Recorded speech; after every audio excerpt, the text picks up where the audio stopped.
pessoal, tudo bem com vocês? Sou a professora Conceição Alencar e começa agora a sua aula de língua portuguesa.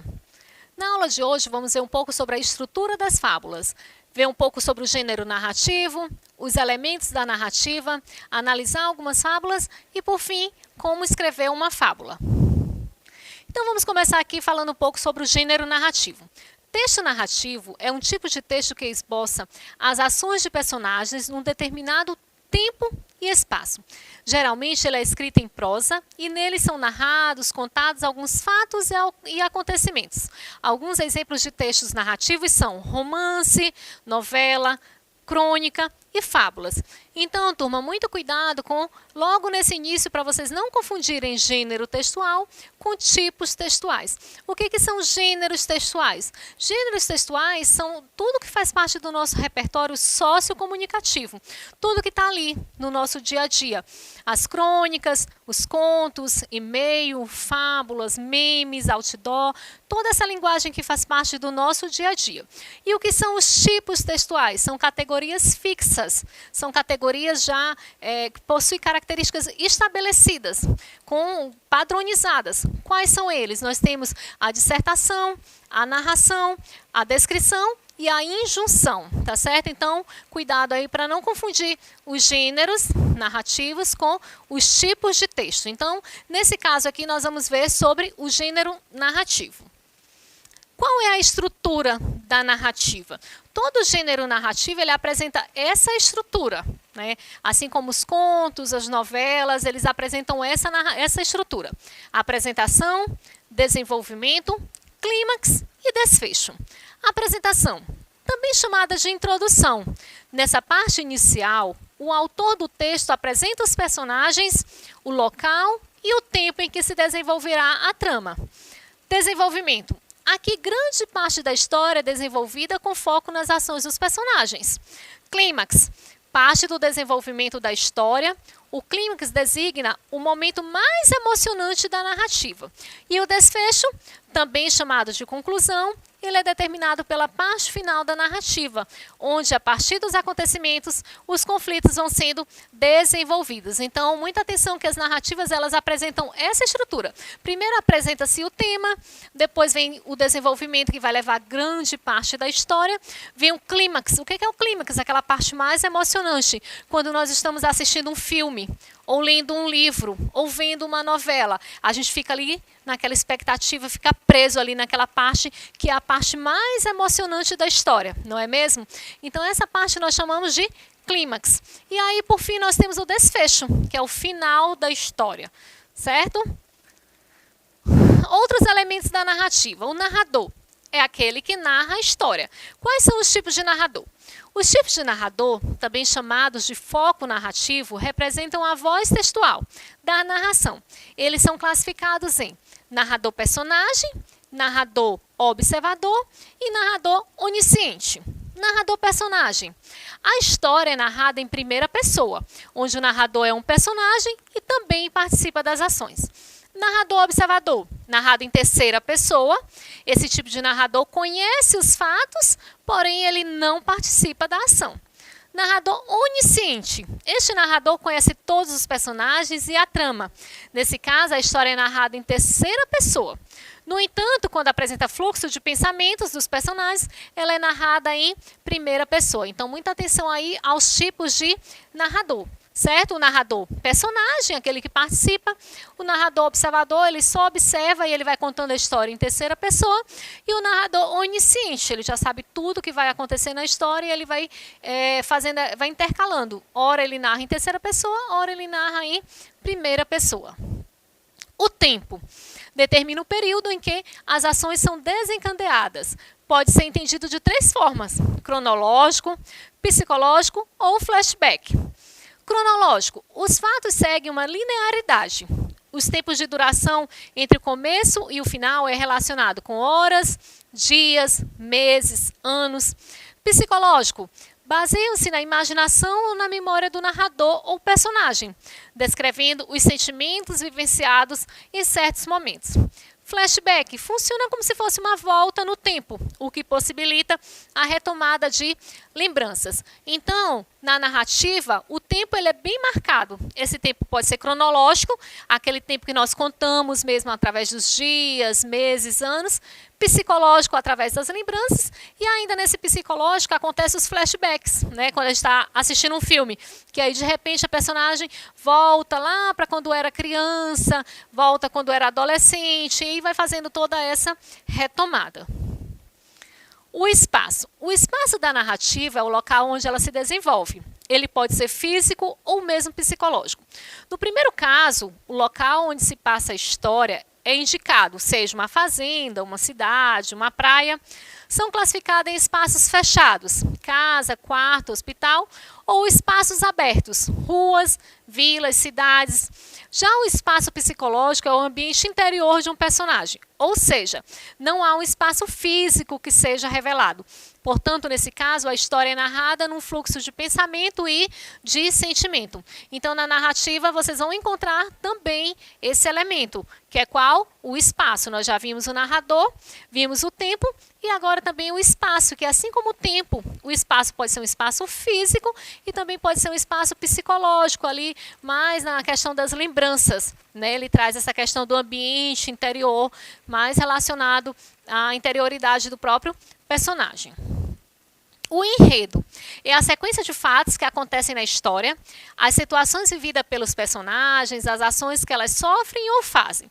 O enredo pode ser linear ou não linear.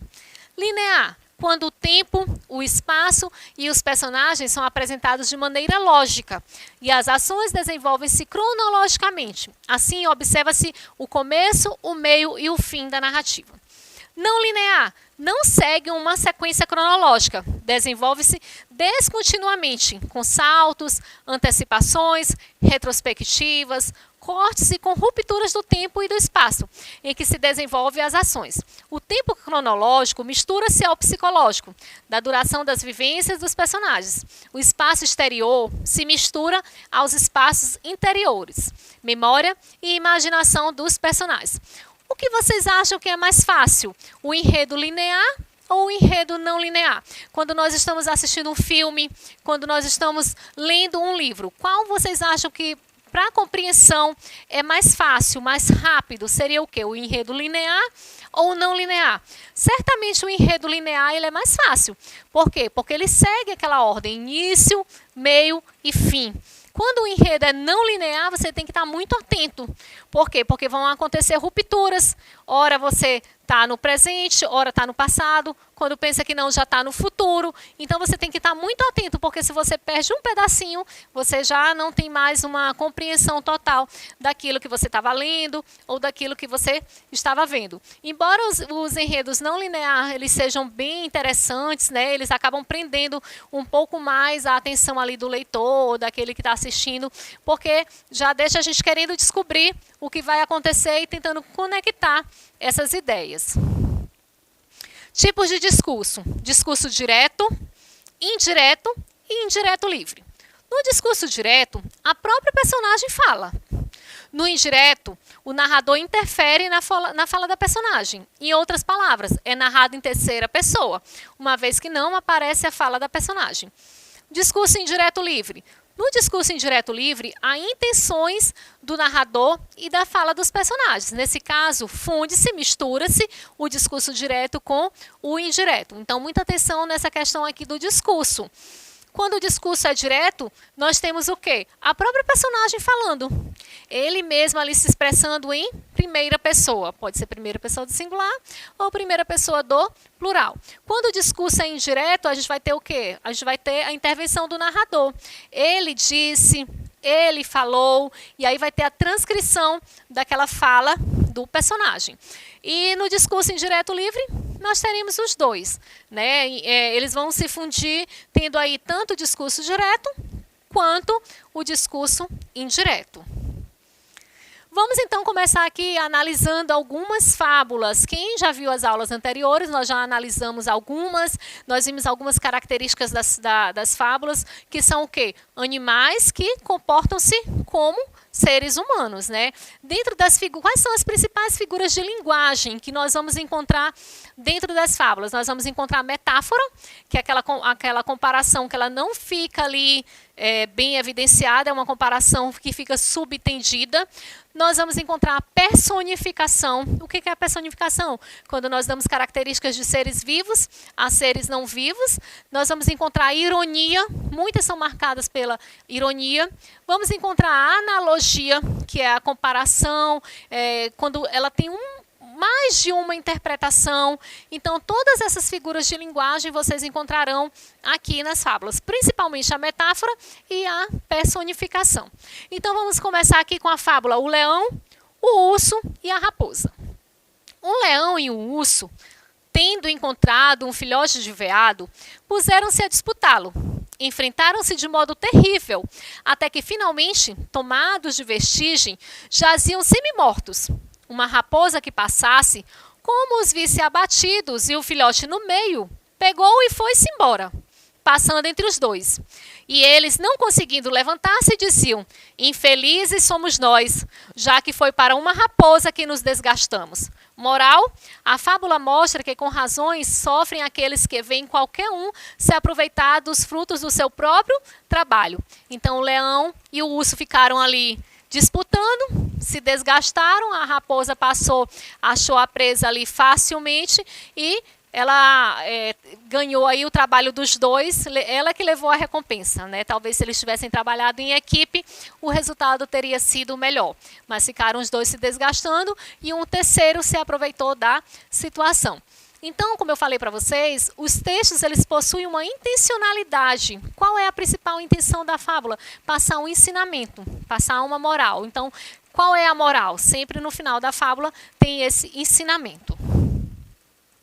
A fábula se refere a algumas situações nas quais nos desgastamos por um propósito, mas outra pessoa acaba se beneficiando. A raposa esperou o momento certo para atacar e roubar a caça do leão e do urso, que estavam exaustos. Entre os seres humanos, esse tipo de malícia também é comum. Por isso, precisamos ser cautelosos, né? O interessante das fábulas é justamente isso. Embora sejam histórias que são contadas há muitos anos, elas podem ser muito bem trazidas para onde? Para a nossa realidade, para a época mais contemporânea. Dá para a gente fazer essa ligação entre as fábulas e nossa realidade atual. A raposa e a máscara. Uma raposa, tendo entrado na casa de um ator e mexido em cada uma de suas vestes, encontrou também uma cabeça de máscara muito bem trabalhada. Tomou-a nas patas e disse: "Oh, que cabeça, mas não tem cérebro." Moral: a fábula é para os homens esplêndidos de corpo, mas pobres de espírito. Esta é uma narrativa que alerta para o perigo de julgar alguém pelas aparências. Só porque alguém é muito belo fisicamente, isso não significa que as suas ideias e a sua alma carreguem a mesma beleza. Quando a raposa percebe que não existe nada dentro daquela cabeça, perde o interesse pelo objeto, por valorizar mais o cérebro do que o rosto de alguém. Ou seja, antes de nos encantarmos por uma pessoa, é bom sabermos aquilo que ela pensa.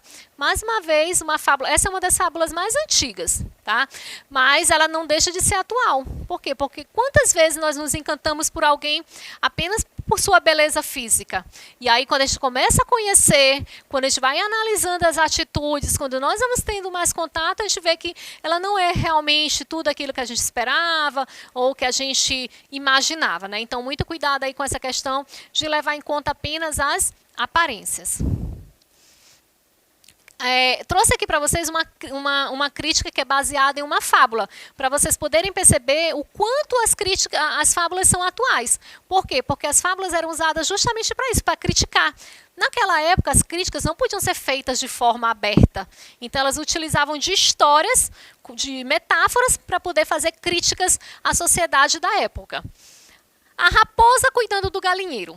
A frase que titula essa matéria é amplamente usada no meio político, do poder das cortes, das delegacias, etc. quando se delega a um dos corruptos ou contraventores a missão de cuidar daquilo que é a fonte de corrupção, de fraude ou de crime. A frase também vem à baila quando se fica sabendo que a Justiça Federal de Brasília não conseguiu, durante 4 anos, localizar um réu condenado que bate o ponto de segunda a sexta no notório endereço onde tem salário de 11 mil. Olha só essa crítica que ele faz. A pessoa, durante 4 anos, de segunda a sexta, todos os dias ia lá, batia o ponto e, sem trabalhar, recebia 11 mil. E aí, o que a Justiça Federal disse? Não, nós não conseguimos localizá-lo. Por isso, ele continua recebendo, porque ninguém conseguiu localizar esse cidadão. No meio público e político, a metáfora é perfeita para a situação em que se nomeia alguém para um cargo, ou nele é mantido. Em instituição em que a raposa atua em posição importante ou ocupa cargo de função de confiança. Foi justamente trabalhando no STF, a mais alta corte do Brasil, que o condenado não era encontrado. Bastou um eficiente trabalho jornalístico de um repórter para constatar que o réu estava em lugar certo e bem sabido. Vocês acham que era fácil ou era difícil encontrar esse funcionário? Era bem fácil, né, turma? Mas eles não tinham interesse nenhum, porque ele continuava recebendo os 11 mil sem trabalhar, né? Então, para ele era muito cômodo continuar daquela forma. Como escrever uma fábula? O primeiro passo é escolher a moral que você quer transmitir com sua narrativa, pois ela direciona a reflexão proposta em seu texto e evidenciará um problema com os quais os leitores se identificam. Exemplo, não se deve negligenciar nenhum trabalho para evitar tristezas e perigos. Então, a primeira dica que ele dá é escolher a moral. E outra dica importantíssima é saber o tipo de texto que você está escrevendo. Por exemplo, se você está escrevendo uma narrativa, você tem que seguir toda aquela estrutura, contemplar todos os elementos da narração. Se você está escrevendo uma dissertação, que é um outro tipo, você também tem que contemplar todas aquelas etapas, a introdução, o desenvolvimento e a conclusão. Então, é muito importante que vocês saibam o tipo de texto com o qual vocês estão trabalhando, com o qual vocês irão redigir. No segundo passo, estabeleça os personagens da narrativa. É importante ter em mente quais serão as características morais dos animais. Por exemplo, a cigarra representa a preguiça, a irresponsabilidade. A formiga representa o trabalho, a força. Compreendidos os 2 primeiros passos, cria o ambiente em que ocorrerá a narrativa. Exemplo, um dia, um corvo estava pousado no galho de uma árvore com um pedaço de queijo no bico, quando passou uma raposa. Então, mais outra dica, estabelecer os personagens e também estabelecer o espaço onde ocorrerá a narrativa. Percebam que tudo isso são o quê? São elementos da narrativa. Tempo, espaço, personagens, enredos. Por isso é muito importante conhecer o tipo de texto com o qual estamos trabalhando. Note que o ambiente escolhido pelo autor é simples. Trata-se apenas do galho de uma árvore. Dessa forma, compreendemos que a fábula é uma narrativa simples e objetiva. E, finalmente, articule o texto com diálogos consistentes, não se esquecendo da pontuação adequada, travessão, vírgula, ponto final, e da norma padrão da língua portuguesa. É muito importante também escolher um título criativo para a sua fábula, né? Dá mais essas dicas aí que são dicas valiosas. Tem pessoas aí que são inimigos da pontuação, que são inimigos da acentuação. Então, muito cuidado, são pequenos detalhes, mas que fazem toda a diferença no texto de vocês, porque, como ele mesmo diz aqui, nós temos que usar a norma padrão. Nós não vamos usar a linguagem coloquial, nós vamos usar a norma padrão. Então, com pontuação, com acentuação, né? E ele sugere também que a gente dê um título para essa fábula. Agora vamos para o nosso momento português nas redes, né? Coloquei aí algumas charges para a gente analisar. Vocês sabem que as charges são gêneros textuais que têm como principal objetivo criticar.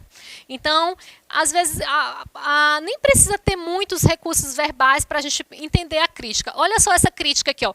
Conselho de Ética do Galinheiro.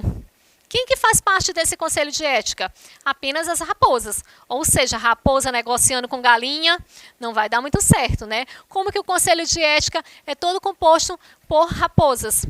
Deveria ter aí alguém, né, que representasse realmente as galinhas, né? Porque aí parece que nós temos apenas a oposição representando. Então, por isso tem essa charge. Agora, outra outra charge. Agora é oficial, meninas. Saiu uma indicação para ministro do galinheiro. Outra vez, a raposa sendo colocada nessa situação aí de astuta, de esperta. Deixa que eu tomo conta. Mais uma vez, a raposa tomando conta do galinheiro. A questão da raposa ela é feita muito uma metáfora com a questão política. E por último, a nossa indicação da plataforma Gonçalves Dias. Fiquem ligados lá no Instagram, que tem muitas novidades para vocês e um conteúdo muito interativo. Vocês podem estar participando através do Instagram. Eu aguardo vocês na próxima aula.